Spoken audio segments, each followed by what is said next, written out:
আব্বু আম্মু আসছে তার মেয়ে জামাইয়ের বাসায়। আম, দুধ, মুড়ি, কাঁঠাল আরও কী নিয়ে আসছে, সবাই মিলে আমরা কোথায় ঘুরতে গেলাম এগুলো নিয়ে থাকছে আজকের পুরো ভিডিওটা। আসসালামু আলাইকুম, কেমন আছেন, কি অবস্থা সবার? তো আব্বু আম্মু কিন্তু শুধু আম, দুধ, কাঁঠালই আনেনি, সাথে এখানে দেখেন দেশি মুরগি, আমাদের নিজেদের পুকুরের মাছ, তারপর নদীর মাছ ছিল, দুধ, কাঁঠাল, তারপর হচ্ছে এখানে যে চাউলের একটা কৌটা দেখতে পাচ্ছেন, এটার মধ্যে কিন্তু দেশি মুরগির ডিম।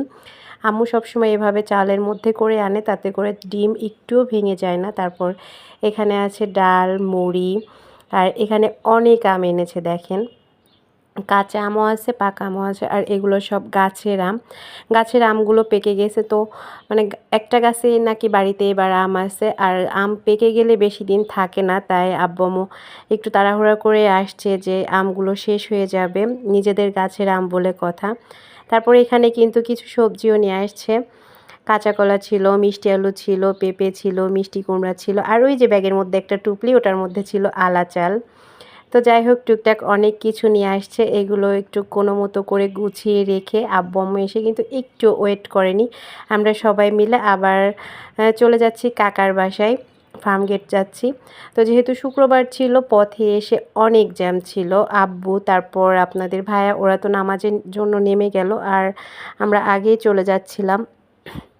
তো এখানে এসে অনেকক্ষণ জ্যামে ছিলাম, ভাবছিলাম নেমে একটু মার্কেটে বসুন্ধরা সিটিতে ঢুকতে পারলে ভালো হইতো, অনেকক্ষণ ওয়েট করছিলাম ওইখানে। তারপর এখানে এসে একটু ওয়েট করছি আমার আপুর জন্য, মানে ননাসের জন্য, তাকেও কিছু আম দুধ দিয়ে যাওয়া হবে। আর এই যে গাড়ির মধ্যে যতগুলা গাড়ি দেখছেন, এগুলো সব কাকার বাসায় যাবে।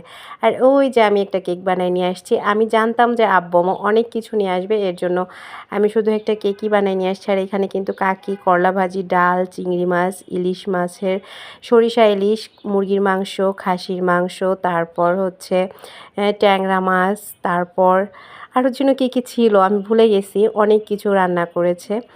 তো প্রায় 1 বছর পর কাকার বাসায় আসলাম, গত বছর এই টাইমেই আসছিলাম, কাকা কাকি যখন হজে গেল তার 2-1 দিন আগে আসছিলাম কাকা কাকির সাথে দেখা করার জন্য, আর এর মাঝে আসা হয়নি এই 1 বছরের মধ্যে।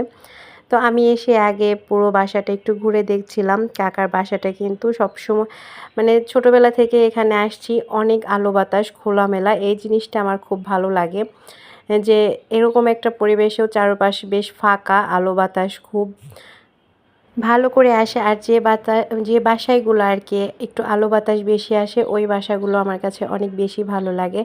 আর এখানে দেখেন কাকার বাসার জন্য কিন্তু অনেক কিছু এনেছে, আমার বাসায় যেগুলো এনেছে কাকার বাসায় সেম ওইগুলা